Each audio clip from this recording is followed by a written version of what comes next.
বন্ধুরা, কখনো কি ভেবে দেখেছো যদি তোমার মস্তিষ্কটা একটা সফটওয়্যার হতো আর তুমি নিজেই তার প্রোগ্রামার হতে? যদি তুমি তোমার মনের ভেতরে চলতে থাকা প্রতিটা নেগেটিভ চিন্তা, প্রতিটা ভয়, প্রতিটা আসক্তি আর প্রতিটা ওভারথিংকিং লুপকে মাত্র ২১ দিনের মধ্যে রিরাইট করতে পারতে, তাহলে তোমার জীবনটা কেমন হতো? আজকের এই ভিডিও ঠিক সেই অকল্পনীয় শক্তির কথাই বলছে। মাইন্ড হ্যাকিং এমন একটি প্রক্রিয়া যা তোমাকে তোমার নিজের চিন্তার উপর সম্পূর্ণ নিয়ন্ত্রণ দেয় এবং ভেতর থেকে তোমার জীবনকে বদলে দেওয়ার ক্ষমতা দেয়। আজ আমরা তোমাদের সঙ্গে এমন ৬টি মাইন্ড চেঞ্জিং লার্নিং শেয়ার করব যা তোমার চিন্তা, তোমার অভ্যাস এবং তোমার পুরো বাস্তবতাকেই ওভাররাইট করে দেবে। এই ভিডিওটা শুধু একটা সামারি নয়, এটা তোমার মস্তিষ্কের জন্য এক নতুন অপারেটিং সিস্টেম, এবং যদি তুমি এই ভিডিওটা শেষ পর্যন্ত দেখো তাহলে বুঝতে পারবে তোমার জীবনের আসল বাধা বাইরের পৃথিবী নয়, বরং তোমার নিজের প্রোগ্রামিং, আর সেই প্রোগ্রামিং বদলানোর চাবি আজ তোমার হাতেই। এই ভিডিওতে তুমি শিখবে কিভাবে তোমার মাইন্ড লুপস তোমার পুরো জীবনকে নিয়ন্ত্রণ করে, কিভাবে নেগেটিভ থট প্যাটার্নগুলোকে ডিবাগ করা যায়, কিভাবে তুমি আগে তোমার মনে ভবিষ্যৎ ডিজাইন করো, তারপর বাস্তব দুনিয়ায় তা ম্যানিফেস্ট করো, আর কিভাবে প্রতিদিনের ছোট ছোট মানসিক অভ্যাস তোমার আইডেন্টিটিকেই বদলে দিতে পারে। এবং সবচেয়ে বড় কথা, ভিডিওর শেষ পর্যন্ত পৌঁছালে তুমি নিজের ভেতরে এমন এক স্পষ্টতা অনুভব করবে যেটা হয়তো অনেক দিন ধরেই তুমি হারিয়ে ফেলেছিলে। একটা অনুভূতি, হ্যাঁ, আমি আমার মাইন্ডকে কন্ট্রোল করতে পারি, আমি আমার জীবনকে কন্ট্রোল করতে পারি। আর হ্যাঁ, যদি তুমি এমনই পাওয়ারফুল লাইফ চেঞ্জিং বুক সামারি পেতে চাও তাহলে এখনই ভয়েস অফ কোয়াইট চ্যানেলটি সাবস্ক্রাইব করো, কারণ এখানে আমরা শুধু বইয়ের সারাংশ দিই না, আমরা তোমার চিন্তা ভাবনাকে এলিভেট করি। যেটাকে আমরা নিজের পরিচয় মনে করতাম, আসলে সেটা শুধু একটা চলমান মেশিন, একটা সিস্টেম যা শৈশব, পরিবেশ আর পুরনো স্মৃতি থেকে তৈরি অসংখ্য কোডের উপর চলে। আমরা ভাবি আমরা আমাদের চিন্তাকে নিয়ন্ত্রণ করছি, কিন্তু সত্যিটা হলো বেশিরভাগ সময় আমাদের চিন্তাই আমাদের নিয়ন্ত্রণ করে। মাইন্ড ভরা থাকে পুরনো প্রোগ্রামে, ভয়, রাগ, তুলনা, অপরাধবোধ, নিরাপত্তাহীনতা, আর এই লুপগুলো নিজের থেকেই চলতে থাকে।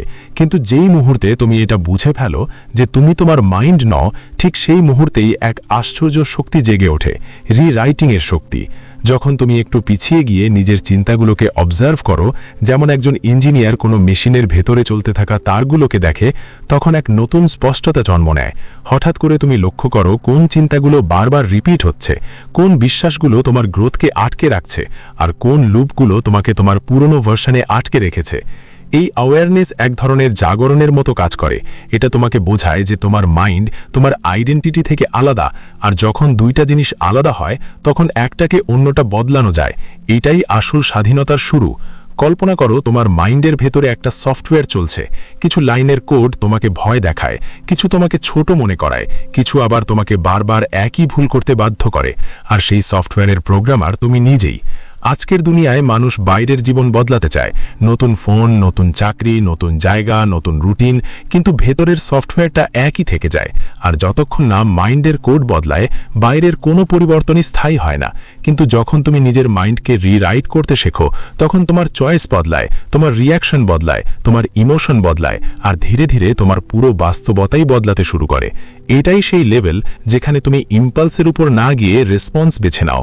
তুমি ঠিক করো তুমি কেমন অনুভব করবে, কেমন ভাববে, আর কিভাবে এগিয়ে যাবে। নিজের মাইন্ডকে রিরাইট করা মানে নিজের জীবনকে ভার্সন আপগ্রেড দেওয়া। V1 থেকে V2, তারপর V3, প্রতিটা ভার্সন আগের চেয়ে বেশি পাওয়ারফুল, বেশি সচেতন, আর বেশি নিয়ন্ত্রিত। এর মানে এই নয় যে সমস্যাগুলো গায়েব হয়ে যায়, বরং তোমার সমস্যার সঙ্গে মোকাবিলা করার ক্ষমতা বদলে যায়। তুমি আর মাইন্ডের দাস থাকো না, তুমি তার মাস্টার হয়ে ওঠো।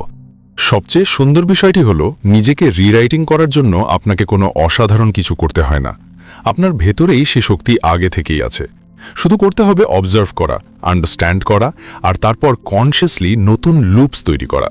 যখন নতুন লুপস শক্ত হতে শুরু করে, যখন তাদের রেপিটেশন বাড়তে থাকে, তখন পুরনো প্রোগ্রামিং নিজে থেকেই ধীরে ধীরে ফেড হয়ে যায়। একদিন আপনি ঘুম থেকে উঠে অনুভব করবেন, আমি বদলে গেছি, আমার মন এখন ভিন্নভাবে ভাবে, আমি আর সেই পুরনো ভার্সন নই।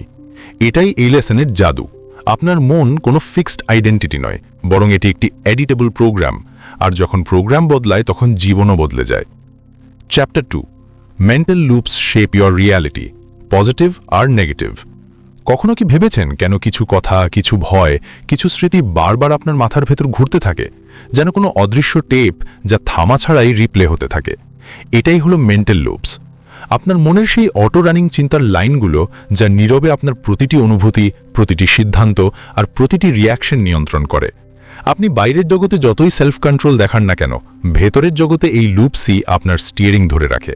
আর মজার বিষয় হলো, অনেক সময় আপনি নিজেই বুঝতে পারেন না কোন লুপ আপনার জীবনকে কোন দিকে ঘুরিয়ে দিচ্ছে।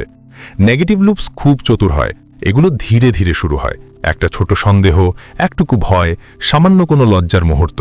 তারপর এগুলো মনের ভেতরে জায়গা করে নিতে থাকে। একবার মন এগুলোকে অ্যাকসেপ্ট করে নিলে এগুলো ব্যাকগ্রাউন্ডে চলতে থাকে, ঠিক যেন কম্পিউটারের হিডেন প্রসেসেস। আপনি কনশিয়াসভাবে অন্য কিছু ভাবছেন, কিন্তু আনকনশিয়াসভাবে আপনার মন পুরনো প্যাটার্নই রিপিট করছে। আমি কেপেবল নই, আমার সঙ্গে সবসময় এমনই হয়, আমি কিছুই ঠিকমতো পারি না। এই লুপস আপনার রিয়ালিটিকে টুইস্ট করে দেয়, আপনার কনফিডেন্স শুকিয়ে দেয়, আর আপনাকে এক অদৃশ্য খাঁচায় আটকে ফেলে, যার দরজা সব সময় খোলা থাকে কিন্তু আপনি দেখতে পান না। তবে এর ঠিক উল্টো দিকে পজিটিভ লুপসও আছে। মজার ব্যাপার হলো, দিমাগের কাছে কোনো পার্থক্য নেই সে নেগেটিভ লুপ চালাচ্ছে নাকি পজিটিভ। মন শুধু সেটাই রিপিট করে যেটা আপনি তাকে বারবার দেন। যেমন নেগেটিভ লুপস আপনাকে নিচে নামায়, তেমনি পজিটিভ লুপস আপনাকে ওপরে তোলে, পুশ করে, আপগ্রেড করে। আমি শিখতে পারি, আমি সামলে নিতে পারবো, আমি গ্রো করছি। এগুলো শুধু সাধারণ বাক্য নয়, এগুলো হলো নতুন সফটওয়্যারের প্যাচ, যা ধীরে ধীরে আপনার চিন্তা আর পুরো জীবনটাকেই ঠিক করতে শুরু করে। রিয়ালিটির সৌন্দর্য আর ভয় দুটোই এখানেই লুকিয়ে আছে। আপনার মন প্রতিটি লুপকে সত্য ধরে নেয়। আপনি যদি বারবার ভয়ের লুপ চালান, তাহলে আপনার রিয়ালিটি ভয়ে ভরা মনে হবে। আর যদি বারবার পসিবিলিটিজের লুপ চালান, তাহলে মন আপনাকে অপরচুনিটিস দেখাতে শুরু করবে। দুনিয়া একই থাকে, আপনি বদলান, পার্সপেক্টিভ বদলায়, মেন্টাল ফিল্টার্স বদলায়, আর যখন ফিল্টার বদলে যায় তখন দুনিয়াটাও বদলে যায়।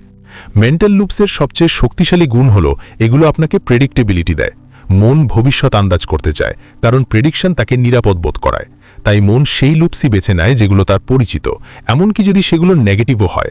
কোনো পুরনো ফেলিয়ার যদি বারবার মনে পড়ে, সেটা এই কারণে নয় যে স্মৃতিটা খুব গুরুত্বপূর্ণ, বরং এই কারণে যে মন সেটাকে চেনে, ওটা ফ্যামিলিয়ার। এই অভ্যেস ভাঙা সহজ নয়, কিন্তু অসম্ভব নয়। লুপস বদলানোর প্রথম ধাপ হলো অ্যাওয়ারনেস, যেটা ছাড়া কোনো ট্রান্সফরমেশন শুরুই হয় না। যখন আপনি বুঝতে শুরু করেন কোন লুপ বারবার রিপ্লে হচ্ছে, তখন ধীরে ধীরে কন্ট্রোল আপনার হাতে আসতে থাকে। অ্যাওয়ারনেসের পরে আসে ইন্টারসেপশন।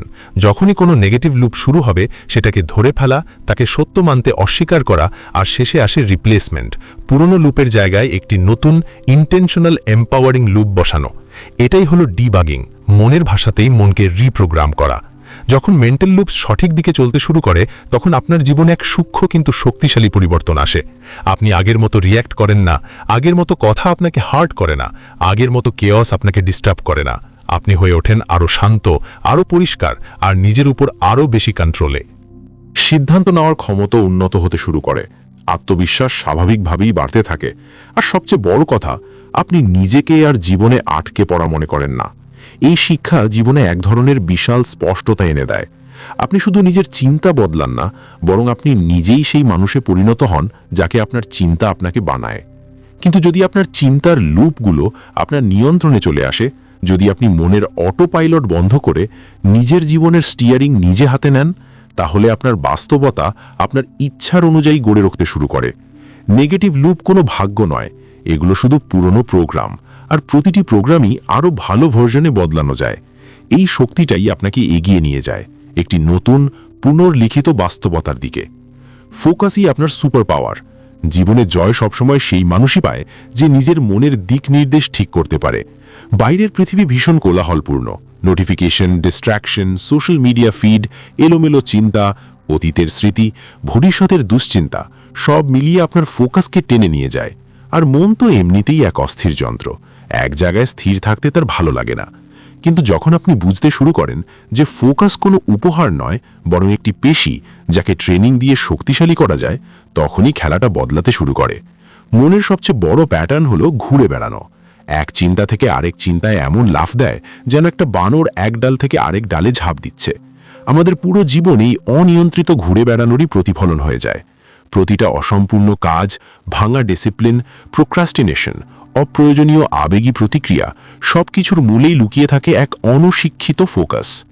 যেই মুহূর্তে আপনি নিজের সচেতনতা ধরে ফেলেন এবং লক্ষ্য করতে শুরু করেন যে আপনার চিন্তাগুলো কোথায় যাচ্ছে, ঠিক সেই মুহূর্ত থেকেই নিয়ন্ত্রণের শুরু হয়। ফোকাসের আসল জাদু তখনই প্রকাশ পায় যখন আপনি খেয়াল করতে শুরু করেন আপনার মন কখন বর্তমান মুহূর্ত থেকে সরে যাচ্ছে। এই সরে যাওয়াটা কোনো দুর্বলতা নয়, বরং ট্রেনিংয়ের সুযোগ। প্রতিবার আপনি মনকে আবার বর্তমান মুহূর্তে ফিরিয়ে আনেন, আপনি তাকে আরও শক্তিশালী করে তুলছেন। শুরুতে মন বিদ্রোহ করবে, আপনাকে বিরক্ত করবে, এলোমেলো চিন্তা ছড়ে দেবে, কিন্তু এই প্রতিরোধী ইঙ্গিত দেয় যে আপনি সঠিক পথে এগোচ্ছেন। যে কোনো পেশি প্রথমবার ট্রেনিং দিলে ব্যথা করে, মনও আলাদা নয়। যখন ফোকাস শক্তিশালী হতে শুরু করে তখন জীবনের প্রতিটি স্তরে পরিবর্তন দেখা যায়। আপনি কথোপকথনে আরও উপস্থিত থাকেন, কাজে গভীরভাবে ডুবে যেতে পারেন, আর সবচেয়ে বড় কথা, আপনি আবেগ দ্বারা চালিত হওয়া বন্ধ করে দেন। ফোকাস আপনাকে সেই শক্তি দেয় যা একজন যোদ্ধার থাকে, যে কোনো পরিস্থিতিতে কেন্দ্রীভূত থাকার শক্তি। আপনার ভেতরের মনোযোগ ধারালো হয়ে উঠলে ডিস্ট্রাকশনগুলো নিজের শক্তি হারাতে শুরু করে। আগে ফোনের একটি নোটিফিকেশনই আপনার পুরো ফ্লো ভেঙে দিত, কিন্তু এখন আপনার মন নিজেই সিদ্ধান্ত নেয় কোন বিষয়ে শক্তি দেবে আর কোনটাকে পুরোপুরি উপেক্ষা করবে। এই পরিবর্তনটা প্রায় জাদুর মতো, কারণ ফোকাস যত বাড়ে আপনার সিদ্ধান্ত তত শক্তিশালী হয় এবং আপনার প্রোডাক্টিভিটি এক নতুন মানে পৌঁছে যায়। ফোকাস ধীরে ধীরে আপনার পরিচয়কে নতুনভাবে সংজ্ঞায়িত করে এবং ডিসিপ্লিনে রূপ নেয়। আপনি শুধু কাজ করেন না, আপনি কাজে সম্পূর্ণভাবে মিশে যান। শেখা হোক, ট্রেডিং হোক, ব্যবসা হোক, ফিটনেস হোক বা যে কোনো স্কিল, ডিপ ফোকাস আপনাকে সেই ক্ষেত্রে এমন একজন মানুষে পরিণত করে যে আর সাধারণ থাকে না। যখন মন একদিকে প্রবাহিত হতে শুরু করে তখন তার শক্তি ছড়িয়ে পড়ে না, আর কেন্দ্রীভূত শক্তি সব সময় অসাধারণ ফল তৈরি করে। কিন্তু ফোকাস শুধু কাজের জন্য নয়, এটা আবেগ নিয়ন্ত্রণের সবচেয়ে বড় গোপন রহস্য। যখন আপনি নিজের মনোযোগ নিয়ন্ত্রণ করতে শেখেন তখন আপনি নিজের অনুভূতিও নিয়ন্ত্রণ করতে শুরু করেন। কোনো নেগেটিভ চিন্তা এলেও আপনি সেটাকে ধরে পর্যবেক্ষণ করেন, তাকে নিজের ওপর প্রভাব ফেলতে দেন না। আপনি প্রতিক্রিয়া বেছে নিতে শেখেন, ইম্পালস নয়। এটাই আসল দক্ষতা, নিজের ভেতরের জগতের স্টিয়ারিং হুইল নিজের হাতে তুলে নেওয়া। ধীরে ধীরে একদিন এমন আসে যখন আপনি নিজেকে একেবারে আলাদাভাবে কাজ করতে দেখেন। মন আর ছুটে বানানো কোনো যন্ত্র মনে হয় না, বরং এক প্রশিক্ষিত সঙ্গীর মতো কাজ করে। তার শক্তি আর ছড়িয়ে থাকে না, লেজারের মতো ধারালো হয়ে ওঠে। আর ঠিক সেই মুহূর্তেই আপনি বুঝতে পারেন এই দুনিয়ার সবচেয়ে বিরল আর অমূল্য দক্ষতা সময় নয়, অ্যাটেনশন। যে নিজের অ্যাটেনশনের উপর নিয়ন্ত্রণ করতে পারে সে দুনিয়ার সবচেয়ে বড় সুপার পাওয়ারটাই আনলক করে ফেলে। ফোকাস আপনার জীবনকে এমন এক জায়গায় নিয়ে যায় যেখানে বিভ্রান্তি নয়, ক্ল্যারিটি রাজ করে, যেখানে কেয়স নয়, কামনেস শক্তিশালী হয়, আর যেখানে আপনি আপনার পুরো সম্ভাবনাকে ব্যবহার করতে পারেন। এই অনুভূতিটাই আপনাকে জীবনের আসল স্টিয়ারিংটা ধরিয়ে দেয়, কারণ এখন আপনি আর মনের পেছনে দৌড়াচ্ছেন না, মন আপনার পেছনে হাঁটছে। প্রতিটি মানুষই তার জীবনে পরিবর্তন চায়, ভালো হেলথ, ভালো ইনকাম, ভালো রিলেশনশিপ, ভালো কনফিডেন্স। কিন্তু বেশিরভাগ মানুষ শুধু বাইরের দুনিয়াতেই পরিবর্তন খুঁজতে থাকে, অথচ আসল ট্রান্সফরমেশনের শুরু সব সময় ভেতর থেকে হয়। আর তার প্রথম ধাপ হল ইমাজিনেশন। ইমাজিনেশন কোনো চাইল্ডিশ ব্যাপার নয়, এটা এক ধরনের নীরব ব্লুপ্রিন্ট, এক অদৃশ্য আর্কিটেকচার যেখানে আপনার ভবিষ্যৎ প্রথম জন্ম নেয়। আপনি বাইরে যা কিছু অর্জন করেন সেটা আগে আপনার মনে কোনো ইমেজ, কোনো পিকচার, কোনো পসিবিলিটি হিসেবে জন্মায়। মন পৃথিবীকে দুবার তৈরি করে, একবার ভেতরে, তারপর বাইরে। ইমাজিনেশন এত শক্তিশালী কারণ মন বাস্তব আর কল্পনার মধ্যে বড় কোনো পার্থক্য করে না। আপনি যদি বারবার নিজের হারকে কল্পনা করেন, আপনার নার্ভাস সিস্টেম সেটাকে সত্য ধরে নিতে শুরু করে। আপনি যদি নিজেকে বারবার দুর্বল, দুর্ভাগা বা অযোগ্য ভাবেন, সেটাই ধীরে ধীরে আপনার আইডেন্টিটি হয়ে যায়। আর আপনি যদি নিজেকে শক্তিশালী, সক্ষম, সফল হিসেবে কল্পনা করেন, আপনার ব্রেন ঠিক সেই দিকেই নতুন পাথওয়েজ তৈরি করতে শুরু করে। এটাই নিউরোসায়েন্সের এক আশ্চর্য সত্য। আপনার ইমাজিনেশন আপনার ব্রেনকে রিওয়ায়ারিং করে। ইমাজিনেশন মানে হলো মনকে কমান্ড দেওয়া। এটা সেই ভাষা যেটা সাবকনশাস সবচেয়ে দ্রুত বুঝতে পারে। শব্দের প্রভাব সীমিত, কিন্তু ইমেজ গভীরভাবে ঢুকে যায়। একটি শক্তিশালী মেন্টাল পিকচার আপনার পুরো ফিজিওলজি বদলে দিতে পারে। আপনার শ্বাস প্রশ্বাসের ধরন বদলে যায়, আপনার ইমোশনাল স্টেট বদলে যায়, আর আপনার বিহেভিয়ার সেই ইমেজ অনুযায়ী শিফট হতে শুরু করে। এই কারণেই অ্যাথলেটসরা বারবার তাদের জয় ভিজুয়ালাইজ করে, অন্টারপ্রেনিয়র্সরা তাদের ভবিষ্যৎ কোম্পানিকে কল্পনা করে, আর পারফর্মার্সরা তাদের পারফরম্যান্সকে মনে মনে রিহার্সাল করে। দুনিয়া সাফল্য দেখার আগেই মন সাফল্য দেখে ফেলে। ইম্যাজিনেশনের আসল জাদু আসে ক্ল্যারিটি থেকে। আপনি যদি ভবিষ্যৎকে অস্পষ্টভাবে কল্পনা করেন, যেমন আমি সাকসেসফুল হতে চাই, তাহলে মন বিভ্রান্ত থাকে। কিন্তু যখন ভবিষ্যৎ ক্রিস্টাল ক্লিয়ার হয়, কেমন জীবন হবে, কেমন অনুভব হবে, কী ধরনের অ্যাকশন লাগবে, তখন মন স্বাভাবিকভাবেই সেই ব্লুপ্রিন্টটাকে বাস্তব করতে অ্যাক্টিভেট হয়ে যায়। সেই মুহূর্তেই ইম্যাজিনেশন শুধু স্বপ্ন থাকে না, প্ল্যান হয়ে যায়। আপনি যখন আপনার বেস্ট পসিবল ফিউচারের একটা ডিটেইলড মেন্টাল মুভি বানান, তখন আপনি আপনার ব্রেনকে একটা ডেস্টিনেশন দেন। মুন ডিরেকশন চায়, আর ইম্যাজিনেশন হলো ডিরেকশনের সবচেয়ে পিওর উৎস। আপনি যতবার নিজের একটা বেটার ভার্জনকে কল্পনা করেন, ততটাই আপনার বর্তমান সেলফ সেই লেভেলে শিফট হতে শুরু করে। আপনার বিহেভিয়ার অ্যালাইন হয়, আপনার চয়েসেস বদলাতে থাকে। আপনি এমন জিনিসের দিকে আকৃষ্ট হন যেগুলো আপনাকে সেই ইম্যাজিনড ভার্জনের কাছাকাছি নিয়ে যায়, আর যেগুলো আপনাকে দুর্বল করে সেগুলো থেকে দূরে সরে যান। ইম্যাজিনেশন একটা ইমোশনাল ইঞ্জিনও। আপনি যখন কোনো সুন্দর ভবিষ্যৎ দৃশ্য শুধু ভাবেন না, সত্যিই অনুভব করেন, তখন আপনার ব্রেন সেই ফিউচারকে বাস্তব করতে প্রয়োজনীয় কেমিক্যালস রিলিজ করতে শুরু করে। এই ইন্টারনাল কেমিস্ট্রি আপনার মোটিভেশন জ্বালিয়ে তোলে, ডিসিপ্লিনকে সাপোর্ট করে, আর অ্যাকশনকে এফর্টলেস বানিয়ে দেয়। হঠাৎ করেই আপনি আর নিজেকে জোর করে বদলাতে চান না, আপনার মন নিজেই বদলাতে চায়। আপনি খেয়াল করবেন, যখন আপনি নিজেকে ফেলিয়ার হিসেবে কল্পনা করেন, তখন আপনার এনার্জি কমে যায়, আর যখন আপনি একটা শক্তিশালী ভবিষ্যৎ কল্পনা করেন, তখন এনার্জি বেড়ে যায়। এটাই প্রমাণ যে ইম্যাজিনেশন হলো আপনার ইন্টারনাল ব্যাটারি। ইম্যাজিনেশন যত রিচ হবে, অ্যাকশন তত স্ট্রং হবে। পুয়ার ইম্যাজিনেশন মানে পুয়ার অ্যাকশনস, রিচ ইম্যাজিনেশন মানে রিচ রেজাল্টস। আর সবচেয়ে সুন্দর বিষয়, আপনার ইম্যাজিনেশনের কোনো লিমিট নেই, কোনো বাউন্ডারি নেই, কোনো রুল নেই। আপনি আপনার মনের ভেতরে নিজের আইডেন্টিটি যতবার খুশি আপগ্রেড করতে পারেন। আপনার জীবনে এখন পর্যন্ত কি ঘটেছে সেটা কোনো ব্যাপারই না। মনের কাছে সবসময় নতুন ভার্সন গ্রহণ করার জন্য প্রস্তুতি থাকে, শুধু আপনাকে তাকে নতুন ব্লুপ্রিন্ট দিতে হয়। চ্যাপ্টার অনুযায়ী পুনরাবৃত্তি এবং অ্যাকশন ব্রেনকে পুনরায় প্রোগ্রাম করে। অনেক মানুষ পরিবর্তন চায়, কিন্তু পরিবর্তন আসে না। অনেক সময় আমরা মোটিভেশন নিয়ে ভরে থাকি, বড় স্বপ্ন দেখি, নতুন লক্ষ্য তৈরি করি, কিন্তু কিছুদিনের মধ্যে সব উধাও হয়ে যায়। আমরা আবার সেই জায়গায় ফিরে আসি যেখান থেকে শুরু করেছি। এর কারণ এই নয় যে আমরা দুর্বল বা অক্ষম, আসল কারণ হলো মস্তিষ্ক পুরনো প্যাটার্নের সাথে আটকে থাকে। ব্রেন সেই চিন্তা, অভ্যাস এবং আচরণ বারবার পুনরায় করে যা তার পরিচিত, এবং যতক্ষণ না পুনরাবৃত্তি পরিবর্তিত হয়, পরিচয় পরিবর্তিত হয় না। অতএব আসল রিওয়ার্ডিং শুরু হয় মোটিভেশন দিয়ে নয়, বরং পুনরাবৃত্তি দিয়ে। মস্তিষ্ক একটি জৈবিক যন্ত্র যা একই জিনিস পুনরাবৃত্তি করতে আরাম বোধ করে। যদি আপনি একদিন পজিটিভ চিন্তা করেন এবং পরের দিন নেতিবাচক, তাহলে মস্তিষ্ক বিভ্রান্ত হয় এবং নতুন নিউরাল পথ তৈরি হয় না। কিন্তু যখন আপনি একটি নতুন চিন্তা, নতুন বিশ্বাস বা নতুন আচরণ বারবার পুনরায় করেন, তখন মস্তিষ্কের মধ্যে নতুন পথ তৈরি হতে শুরু করে।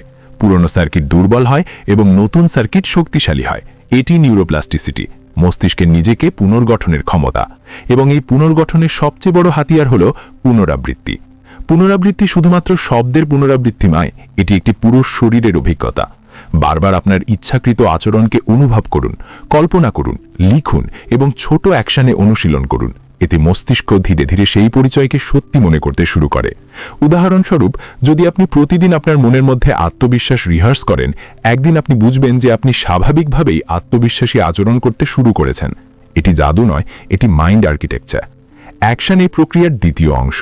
অনেক মানুষ ভাবেন প্রথমে আত্মবিশ্বাসী হলে অ্যাকশন আসবে, কিন্তু সত্য হলো এর উল্টো। অ্যাকশন আত্মবিশ্বাস তৈরি করে, অ্যাকশন স্পষ্টতা আনে, অ্যাকশন পরিচয় গড়ে তোলে। কোনো পদক্ষেপই ছোট হোক বা বড়, যখন আপনি নতুন পরিচয় অনুযায়ী অ্যাকশন নেন, মস্তিষ্ক সেই পরিচয়কে বাস্তব মনে করতে শুরু করে। প্রতিটি অ্যাকশন একটি বার্তা পাঠায়, এটাই আমি এখন, এবং ব্রেন সেই বার্তাকে বাস্তবে কার্যকর করা শুরু করে। পুনরাবৃত্তি এবং অ্যাকশন একসাথে মনের অপারেটিং সিস্টেম পরিবর্তন করে। প্রথমে আপনার মনে যেসব চিন্তা আসে, আপনি সেগুলো নিয়ন্ত্রণ করতে পারেন না। তারপর ধীরে ধীরে পুনরাবৃত্তি সেই চিন্তাগুলো প্রতিস্থাপন করতে শুরু করে, এবং অ্যাকশন সেই পুনরাবৃত্তিকে জীবনে লঞ্চ করে। এই সংমিশ্রণ এতই শক্তিশালী যে পুরনো অভ্যাসগুলো নিজে নিজেই দুর্বল হতে শুরু করে। নতুন পরিচয় স্বাভাবিকভাবে আসতে থাকে। একদিন আপনি লক্ষ্য করবেন যে আপনার মস্তিষ্ক আগের মতো কাজ করছে না, এটি একটি নতুন ভার্সনে পরিবর্তিত হয়েছে। ধৈর্য এই সূত্রের অক্সিজেন। মানুষ 1 বা 2 দিন প্রেয়ার, অ্যাফার্মেশন বা এক্সারসাইজ করে এবং ভাবেন কেন পরিবর্তন আসছে না, কিন্তু মস্তিষ্কের পুরনো লুপগুলো মুছে ফেলতে ধারাবাহিক এক্সপোজার প্রয়োজন। যেমন একটি পাথরের ওপর ক্রমাগত পড়ে থাকা পানির ফোঁটা শেষ পর্যন্ত গর্ত তৈরি করে, ঠিক তেমনই অ্যাকশন এবং পুনরাবৃত্তি মস্তিষ্কের মধ্যে স্থায়ী গ্রুভ তৈরি করে। যতক্ষণ পুনরাবৃত্তি অস্থিতিশীল থাকে, মস্তিষ্কও অস্থিতিশীল থাকে। মনের জন্য নতুন নির্দেশনার প্রয়োজন। বারবার একই দিক দিয়ে বিরতি ছাড়া কাজ করতে হবে। যত বেশি ধারাবাহিকতা হবে, পুনরায় রিওয়ায়ারিং তত দ্রুত হবে। পুনরাবৃত্তি সংকেতকে শক্তিশালী করবে, কল্পনা স্পষ্টতা দেবে, লেখা ফোকাস শার্প করবে এবং অ্যাকশন সবকিছু বাস্তব জীবনে লাঞ্চ করবে। ধীরে ধীরে নতুন লুপ স্বয়ংক্রিয় হয়ে যাবে। এই অবস্থায় আপনাকে জোর করে ডিসিপ্লিন করতে হবে না, আপনার পরিচয়ই ডিসিপ্লিন হয়ে যায়। সবচেয়ে সুন্দর বিষয় হলো পুনরাবৃত্তি এবং অ্যাকশন সহ পরিবর্তন পূর্ব নির্ধারিত হয়ে যায়। কোনো জুয়া নেই, কোনো অনুমান নেই। আপনি শুধু নতুন চিন্তা এবং নতুন আচরণ বারবার বাস্তবায়ন করেন এবং ব্রেন নিজেকে তার অনুযায়ী মানিয়ে নেয়। আপনি একটি সচেতনভাবে তৈরি করা ভার্সন হয়ে ওঠেন, এক শ্লুচাইক নয়। পুনরাবৃত্তি মনের রিওয়ায়ারিং করে, অ্যাকশন সেই রিওয়ায়ারিংকে বাস্তবে লক করে। যখন উভয় মিলিত হয়, তখন আপনার ব্যক্তিত্ব, আবেগ, বিশ্বাস এবং অভ্যাস একত্রিত হয়ে একটি নতুন ভবিষ্যৎ তৈরি করে। এটাই সেই জায়গা যেখানে সেলফ ইমপ্রুভমেন্ট থিওরি আর থাকে না, এটি বাস্তব হয়ে যায়। এই অধ্যায়ে বলা হয়েছে আপনি নিজের জীবনের প্রোগ্রামার হন, প্যাসেঞ্জার নন। জীবনে সবচেয়ে বড় ভ্রম হলো এই ধারণা যে সবকিছু আমাদের নিয়ন্ত্রণের বাইরে। আমাদের ভাগ্য, আমাদের অনুভূতি, আমাদের প্যাটার্ন, আমাদের ব্যর্থতা, আমাদের অভ্যাস। আমরা বিশ্বাস করে নিই যে মনের মতোই সবকিছু থাকবে এবং আমরা কেবল তার সঙ্গে বাঁচতে বাধ্য। কিন্তু সত্যের উল্টো হলো, মন একটি স্বচালিত সিস্টেম হলেও তার মাস্টার সর্বদা আপনি নিজে। যখন আপনি সচেতন হয়ে ওঠেন, যখন আপনি আপনার চিন্তাধারাকে পর্যবেক্ষণ করতে শুরু করেন, যখন আপনি আপনার ভিতরের প্যাটার্নগুলো বুঝে তা পুনর্লিখতে শিখতে শুরু করেন, তখন আপনি প্যাসেঞ্জারের আসন ছেড়ে প্রোগ্রামারের আসনে বসেন। এই পাঠের মূল অর্থ হল আপনার মন আপনার মালিক নয়, এটি একটি টুল, এবং যেদিন আপনি এটিকে কমান্ড দিতে শেখেন, সেই দিন থেকেই আপনার জীবন পুরোপুরি ভিন্ন দিক নির্দেশে চলে যেতে শুরু করে। মানুষ ভাবে জীবনে পরিবর্তন আনার জন্য বড় বড় কিছু করতে হয়, কিন্তু আসল ব্রেকথ্রু আসে যখন আপনি বুঝতে পারেন যে কোনো পরিচয় স্থায়ী নয়, কোনো বিশ্বাস চূড়ান্ত নয়, কোনো অভ্যাস অপরিবর্তনীয় নয়। মন সর্বদা এডিটেবল, কেবল আপনাকে তা এডিট করার কৌশল বুঝতে হয়। ধরে নিন আপনি নতুন সফটওয়্যার কোড লিখলেন। যখন পুরনো কোড চালানোর চেষ্টা করে, আপনি সেটিকে ধরে নতুন কোড দিয়ে প্রতিস্থাপন করেন। ধীরে ধীরে নতুন কোড ডিফল্ট হয়ে যায়। মনের ক্ষেত্রেও ঠিক তাই। আপনি নিজের ভিতরে সচেতনভাবে নতুন চিন্তাধারার লুপ লিখেন, নতুন বিশ্বাস ইনস্টল করেন, নতুন আবেগের প্যাটার্ন তৈরি করেন। শুরুতে সবকিছু কিছুটা অপ্রাকৃতিক মনে হতে পারে, কিন্তু সময়ের সঙ্গে মন নতুন নির্দেশাবলী গ্রহণ করতে শুরু করে। সেই মুহূর্ত থেকে আপনি নিজে আপনার ভবিষ্যৎ ডিজাইন করতে শুরু করেন। প্রোগ্রামার হওয়া মানে প্রতিটি মুহূর্তে আপনার আভ্যন্তরীণ বিশ্বের স্টিয়ারিং ধরতে পারা। যদি কোনো চিন্তা কষ্ট দেয়, আপনি তা বিশ্লেষণ করতে পারেন। যদি কোনো অভ্যাস আপনাকে থামাচ্ছে, আপনি তা প্রতিস্থাপন করতে পারেন। যদি কোনো বিশ্বাস আপনাকে ছোট মনে করায়, আপনি তা পুনর্লিখতে পারেন। এখন আপনি প্রতিক্রিয়ার খেলনা নন, আপনি প্রতিক্রিয়ার স্রষ্টা। আপনার পছন্দগুলো এলোমেলো নয়, ইচ্ছাকৃত। আপনার আচরণ আকস্মিক নয়, পরিকল্পিত। একজন প্রোগ্রামার হিসেবে আপনি আপনার আবেগকেও বুঝতে শুরু করেন। প্রতিটি আবেগ একটি সংকেতের মতো কাজ করে এবং আপনি তার পেছনে থাকা লুপকে চিনতে পারেন। যেখানে আগে রাগ আপনাকে নিয়ন্ত্রণ করত, এখন আপনি তা পর্যবেক্ষণ করেন এবং ঠিক করেন কতটা স্থান দিতে হবে। যেখানে আগে উদ্বেগ আপনাকে নিয়ন্ত্রণ করত, এখন আপনি তা ডিকোড করে প্রতিস্থাপনের পদক্ষেপ নেন। আবেগগত নিয়ন্ত্রণ সম্ভব হয়ে ওঠে কারণ এখন আপনি মনকে বাহ্যিকভাবে নয়, সফটওয়্যারের মধ্যে থেকে পরিচালনা করছেন। মনের সবচেয়ে বড় বিজ্ঞান হল আপনি যা বারবার নির্দেশ দেন, মন সেটাই সত্য হিসেবে গ্রহণ করে। প্রোগ্রামারের ভূমিকায় আপনি সেই ব্যক্তি হয়ে ওঠেন যে নিজের মনের জন্য নতুন সত্য তৈরি করেন। আপনি নিজের পরিচয় ইচ্ছে মতো বিকশিত করেন, নিজের সীমাবদ্ধতাগুলো আনইনস্টল করেন, নিজের শক্তিগুলো বাড়ান। এই পরিবর্তন ধাপে ধাপে ঘটে, কিন্তু শক্তিশালী। একদিন আপনি পেছন ফিরে দেখবেন এবং উপলব্ধি করবেন যে আপনার প্রতিক্রিয়া, চিন্তা, শক্তি, আত্মবিশ্বাস সব বদলে গেছে। প্রোগ্রামারের আসনে বসা মানে হলো আপনি আপনার জীবনের পুরো দায়িত্ব নিজের হাতে নেন। এখন আর কাউকে দোষ দেওয়ার প্রয়োজন নেই, কারণ আপনি জানেন প্রতিটি আভ্যন্তরীণ প্যাটার্ন এডিটেবল। এখন আর অজুহাতের দরকার নেই, কারণ আপনি জানেন প্রতিটি লুপ পুনর্লিখনযোগ্য। আর কারোর ভ্যালিডেশনের প্রয়োজন নেই, কারণ আপনি নিজের পরিচয় নিজে ডিজাইন করছেন। জীবন প্রথমবারের মতো পূর্বানুমেয়, নিয়ন্ত্রণযোগ্য এবং ক্ষমতায়নযোগ্য মনে হয়। সুন্দর দিকটি হল, যখন আপনি নিজের মন সচেতনভাবে প্রোগ্রাম করতে শিখেন, তখন আপনি নিজেই নিজের ভবিষ্যতের আর্কিটেক্ট হয়ে ওঠেন। আপনি শুধু পরিস্থিতির মুখোমুখি হন না, আপনি পরিস্থিতি তৈরি করেন। আপনি শুধু পৃথিবী থেকে প্রতিক্রিয়া নেন না, আপনি পৃথিবীকে প্রভাবিত করেন। আপনি শুধু নিজেকে উন্নত করেন না, আপনি নিজেকে পুনর্নির্মাণ করেন। এই পাঠ ঠিক তাই শেখায়।